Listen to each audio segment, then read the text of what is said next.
దేవుడి పరిశుద్ధ నామమునకు ప్రత్యేకమైన శుభములు ప్రతి ఒక్కరికి తెలియజేస్తున్నాం. దేవాతి దేవుడికి ప్రత్యేకమైన దేవుడు తన కృపను మన ఎడల అనుగ్రహించారు కాబట్టి ఆయనకు మొదటిగా కృతజ్ఞతాస్తుతులు స్తోత్రములు చెల్లిస్తూ ఉన్నాం. ఈ యొక్క ఉదయకాల సమయమున దేవుడు మనతో మాట్లాడుతున్న మాట కీర్తనల గ్రంథము 23వ కీర్తన మొదటి వచనము. యెహోవా నా కాపరి, నాకు లేమి కలగదు. పచ్చిక గల చోట్లను ఆయన నన్ను పరుండజేయుచున్నాడు. శాంతికరమైన జలముల యొద్ద నన్ను నడిపించుచున్నాడు. ఇక్కడ జ్ఞాపకం చేసుకుంటూ ఉన్నాం. దావీదు మహారాజు అయినప్పటికీ ఆయన చేస్తున్న వృత్తిని బట్టి ఇక్కడ జ్ఞాపకం చేస్తున్నారు. గొర్రెల కాపరిగా ఉన్న దావీదు గారు ఆయన శత్రువులు ఆయనను తరుముతూ ఉన్నప్పుడు మనం చూస్తూ ఉన్నాం. ఇక్కడ జ్ఞాపకం చేస్తూ ఉన్నాడు, యెహోవా నా కాపరి, నాకు లేమి కలగదు. ఈ దినమున మనము ఎంతమంది దేవుడి పైన ఆధారపడుతూ జీవిస్తూ ఉన్నాం.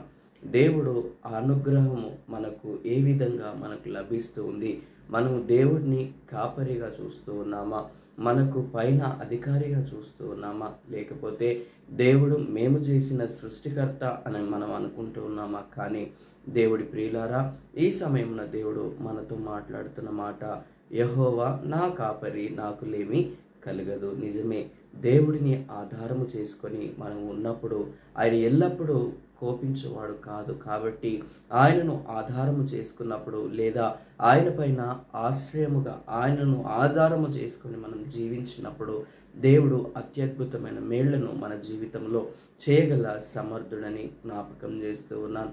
తర్వాత ఇక్కడ చూస్తూ ఉంటే మహోన్నతుని చాటును నివసించువాడే సర్వశక్తుని నీడను విశ్రమించువాడు అని 91వ కీర్తనలో జ్ఞాపకం చేస్తున్నారు. కావున సర్వశక్తిమంతుడైన దేవుడు కాబట్టి ఆయన చాటున ఆయనను ఆధారము చేసుకొని ఆయనను కాపరిగా మనము ఉంచితే మనకు కావలసినది, మన జీవితంలో కావలసినది ఏ తెగులు సమీపించకుండానట్లు దేవుడే సహాయం చేస్తారని ఈ వచనముల ద్వారా జ్ఞాపకం చేస్తున్నాను. దేవుని ప్రియులారా, ఈ సమయమున జ్ఞాపకం చేసుకుంటూ ఉన్నాం. 23వ కీర్తనలో మొదటి 2 వచనములు నేను చదివాను.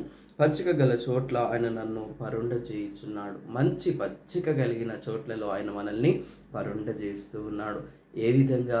మనము గ్రీన్ గ్రాస్ పైన పడుకోవట్లేదే అని అనుకుంటూ ఉన్నాం, కానీ మనకంటూ దేవుడు ప్రత్యేక స్థానాన్ని పరలోక రాజ్యంలో కల్పిస్తూ ఉంటారని జ్ఞాపకం చేసుకుంటూ ఉన్నాం.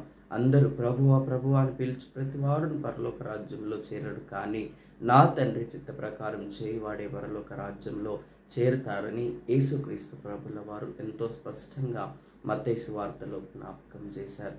కావున మనము తండ్రి అయిన దేవుని యందు ఆనందించు వారముగా ఉండాలంటే కుమారుడి యందు కూడా విశ్వాసం ఉంచి ముందుకు కొనసాగాలని, అటువంటి కృప దేవుడు మనకు అనుగ్రహించాలని ప్రార్థించవలసిన వారమై ఉంటూ ఉన్నాం. దేవుని ప్రియులారా, నా ప్రాణమునకు ఆయన సేద తీర్చుచున్నాడు. తన నామమును బట్టి నీతి మార్గములో నన్ను నడిపించుచున్నాడు. చూడండి, ఆయన మన ప్రాణములకు సేద తీర్చుచున్నాడు. మన ప్రాణాలు విసిగిపోతూ ఉంటాయి. ఉదయకాలం నుండి సాయంకాలం మటుకు మనం చేసిన పనుల వల్ల విసిగిపోతూ ఉంటాం. లేదా మనల్ని ఎవరైనా ఏమన్నా కృంగదీసే విధంగా మాట్లాడినప్పుడు, కృంగదీసినట్టుగా ఉంటే మనము చాలా వెసారిపోతూ ఉంటాము. కానీ యేసుక్రీస్తు ప్రభువు తండ్రి అయిన దేవుడితో ఉన్న సంబంధాన్ని ఇక్కడ జ్ఞాపకం చేసుకుంటూ మనతో కూడా దేవుడు అదే మాట జ్ఞాపకం చేస్తున్నాడు. ఇక్కడ నా ప్రాణమునకు ఆయన సేద తీర్చుచున్నాడు. తన నామమును బట్టి నీతి మార్గములో నన్ను నడిపించుచున్నాడు. చూడండి, దేవుని యొక్క నీతి మార్గము. యెహోవా నా బలమా అని పాడుకుంటూ ఉంటాం. యెహోవా నా బలమా, యథార్థమైనది నీ మార్గం అని పాడుకుంటూ ఉంటాం. కానీ యథార్థమైన జీవితం లేకపోతే ఆ పాటకు ఉన్న మాధుర్యము మన లోపల మనము దానిని అంగీకరించలేమని ఈ సత్యాన్ని జ్ఞాపకం చేస్తున్నాం. దేవుని ప్రియులారా, ఈ యొక్క ఉదయకాల సమయంలో దేవుడు మీతో మాట్లాడడానికి ఇచ్చిన అవకాశము, దేవుడు మీతో మాట్లాడడానికి చూపించిన కృపను బట్టి ప్రత్యేకమైన దేవుడి యొక్క సమాధానము, దేవుడి యొక్క దీవెన కలగాలని కోరుకుంటూ ఉన్నాను. తర్వాత, గాఢాంధకారపు లోయలో నేను సంచరించినను ఏ అపాయమునకు భయపడను. గాఢాంధకారము లాంటి పరిస్థితులు మన జీవితాలలో ఉన్న మనకు, ఒకవేళ ఇంట్లో కరెంటు మొత్తం పోయిందనుకోండి, చీకటి పరిస్థితులలో ఉంటాం. కానీ అటువంటి కఠోరమైన పరిస్థితులు అనగా ఎక్కడి నుండి ఏమి వస్తుందో తెలియని పరిస్థితుల్లో మనం ఉన్నా కూడా దేవుడు సజీవుడై ఉన్నాడు. కాబట్టి ఆయన మోషేతో చెప్పిన దేవుడు నేను ఉన్నవాడను అనువాడనై ఉన్నానని జ్ఞాపకం చేసుకుంటూ ఉన్నాం. దేవుని ప్రియులారా, ఈ సమయం నా దేవుడు మనతో మాట్లాడుతున్న మాట, గాఢాంధకారపు లాంటి పరిస్థితులు మన జీవితాలలో ఉన్న దేవుడే తోడుగా ఉండి నడిపించి బలపరుస్తారన్న సత్యాన్ని ఈ ఒక ఉదయకాల సమయంలో జ్ఞాపకం చేస్తున్నాను. ఎందుకు అనగా, నీవు నాకు తోడయుందువు, నీ దుడ్డు కర్రయు నీ దండము నన్ను ఆదరించును. దేవా, నీ రాజదండము నీ యొక్క దండము నన్ను ఆదరిస్తుంది ప్రభా, నీ యొక్క ఆదరణ నాకు లభిస్తుంది ప్రభా అని అనుకుంటూ ఉన్నాం. దేవుని ప్రియులారా, మనల్ని ఆదరించే దేవుడు ఉన్నారు, ఓదార్చే దేవుడు ఉన్నారు, ధైర్యపరిచే దేవుడు మనకున్నారు. కావున ఏసే మనకు తోడు, ఏసే మనకు కాపరి, ఏసే కాపరత్వ పరిచర్యలో మొదటి వ్యక్తిగా మనకు కనిపిస్తూ ఉన్నారు. ఆయన తర్వాతనే ప్రతి ఒక్కరూ అక్కడ మనకు కనిపిస్తూ ఉన్నారు. తర్వాత, నా శత్రువుల ఎదుట నీవు నాకు భోజనము సిద్ధపరచుదువు, నూనెతో నా తల అంటి ఉన్నావు. దేవుడు మనను ఆనంద తైలముతో అభిషేకించాలి అనగా మనము అతిథులుగా దేవుడికి మారాలి. అందుకే మనం 15వ కీర్తనలో జ్ఞాపకం చేసుకుంటాం. ఏమని జ్ఞాపకం చేసుకుంటామనంటే, యెహోవా, నీ పర్వతమున అతిథిగా నుండదగిన వాడు ఎవరు?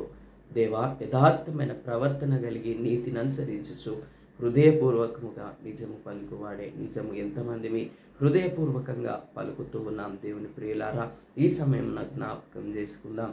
మనము ఎవరినో హేళన చేస్తున్నట్టు, హెచ్చరిస్తున్నట్టు కాదు, కానీ మనల్ని మనము సరి చేసుకొని ఆ యొక్క సరి అయిన న్యాయ విధిలో, నీతి మార్గంలో మనం నడిచినప్పుడు త్రియేక దేవుని దీవెన, సమాధానము, దేవుడి యొక్క కృప మనకు తోడయుండి ఆయన గాఢాంధకారపు పరిస్థితులలో దేవుడు మనల్ని నడిపించి బలపరుస్తారని ఈ యొక్క సత్యాన్ని జ్ఞాపకం చేసుకుంటూ ఉన్నాం. ఆయన కాపరిగా ఉంటారు. తర్వాత ఆయన కాపరత్వ పరిచర్యలో మనము జ్ఞాపకం చేసుకుంటూ ఉన్నాం. పాస్టర్ అనగానే కాపరత్వ పరిచర్యగా దానిని గుర్తిస్తూ ఉంటాం. ఎందుకంటే ఆయన కాపరి అయి ఉన్నారు, సంఘాన్ని కాయుచున్న వారుగా మనం చూస్తూ ఉన్నాం. ఈ దినాలలో చాలా అరుదుగా మనకు అలాంటి వారు కనిపిస్తూ ఉన్నారు. దేవుని ప్రియులారా, నా శత్రుల ఎదుట నీవు నాకు భోజనము సిద్ధపరచుదువు, నూనెతో నా తల అంటి ఉన్నావు. పరలోకమందు గొప్ప విందులో మనము ఏ స్థానంలో ఉన్నామో ఒక్కసారి జ్ఞాపకం చేసుకోవాలని తెలియజేస్తూ ఉన్నాం. మన యథార్థత ప్రవర్తన కలిగి నీతిని అనుసరించి జీవించి ముందుకు కొనసాగితే తండ్రి అయిన దేవుని కుడి పార్శ్వమున మనము కూర్చుండి ఉంటామని జ్ఞాపకం చేస్తూ ఉన్నాం. నీతిమంతులుగా, యథార్థవంతులుగా దేవుడి యొక్క ముఖ దర్శనాన్ని చేసే కృపను దేవుడు అనుగ్రహిస్తారు. ఎప్పుడైతే దేవుడిని కాపరిగా ఎంచుకుంటామో, దేవుడి యొక్క నీతి మార్గంలో మనం జీవిస్తూ ఉంటామో. దేవుని ప్రియులారా, అదేవిధంగా చూస్తూ ఉంటే, నేను బ్రతుకు దినములన్నీ కృపాక్షేమములు నా వెంట వచ్చును అనంటే మనము ఇక్కడి మటుకే ఆలోచన చేస్తున్నాం. కానీ ఇది టెంపరరీ లైఫ్. అండ్ నెక్స్ట్ నిత్య జీవములోనికి మనం ప్రవేశించినప్పుడు ఆయనతో తరతరములు ఆయన సింహాసనం ఎదుట ఏలుబడి చేస్తూ ఉంటామని ప్రకటన గ్రంథంలో జ్ఞాపకం చేయబడుతుంది. అక్కడ ఆకలి ఉండదు, దప్పిక ఉండదు. ఆయనయే ప్రతి కన్నీరును నాట్యముగా మార్చి ప్రతి కన్నీరు లేని చోటుకు మనల్ని తీసుకొని త్రియేక దేవుడు మనలను తోడుగా ఉండి అక్కడ నడిపిస్తూ ఉంటారు. ఆయనయే ప్రతి బాష్ప బిందువును తొడిచివేయునని దేవుని వాక్యంలో జ్ఞాపకం చేయబడుతుంది.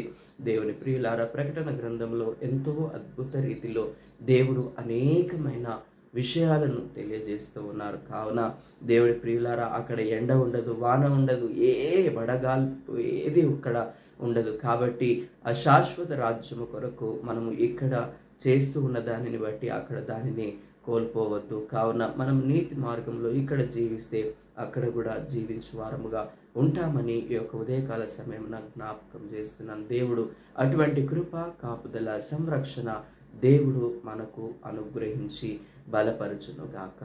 ఆమెన్.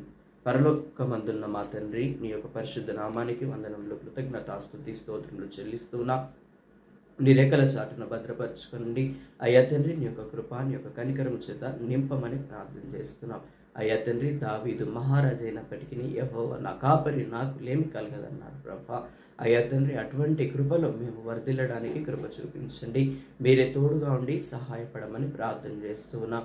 అయ్యా తండ్రి నాయన, ఈ యొక్క ఉదయకాల సమయంలో ప్రార్థన అవసరతలు కోరిన వారిని మీరు జ్ఞాపకం చేసుకునండి.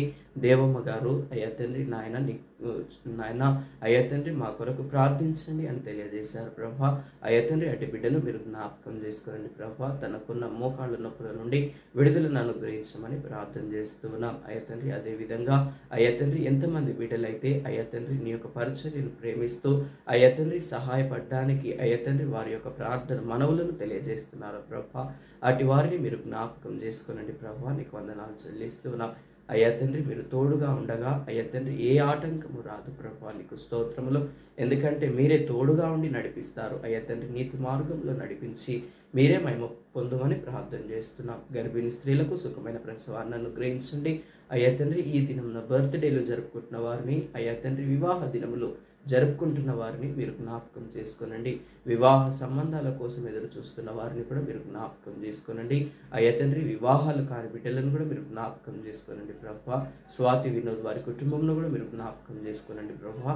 కట్టండి ప్రభా. నీకు వందనాలు చెల్లిస్తున్నాం. నీ యొక్క పరిచర్యను ప్రేమిస్తూ నీ పరిచర్యను చేయుచున్న అయ్యా తండ్రి నాయన, మాకు తెలిసిన సహోదరులను కూడా మీరు జ్ఞాపకం చేసుకోనండి. వారి పరిచర్యలను బలపరచండి ప్రభా. నీకు వందనాలు చెల్లిస్తున్నాం.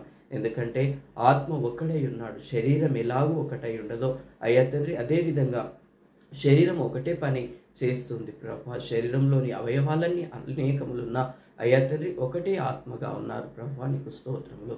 అయ్యా తండ్రి, అట్టి బిడ్డలను మీరు జ్ఞాపకం చేసుకోనండి. నీ మార్గంలో నడిపించగల శక్తిని, కృపను అనుగ్రహించి ఈ దినమంతట్లో మీరు తోడుగా ఉండి చూస్తున్న ప్రతి ఒక్కరికి నీ యొక్క ప్రేమ, కరుణ వర్షమును కురిపింపజేయమని యేసుక్రీస్తు పరిశుద్ధ నామం అడిగి వేడుకుంటున్నాను పరమ తండ్రి. ఆమేన్. దేవుడు మిమ్మును మీ కుటుంబాలను మెండుగా నిండుగా దీవించి ఆశీర్వదించి బలపరిచి నడిపించును గాక. ఆమేన్.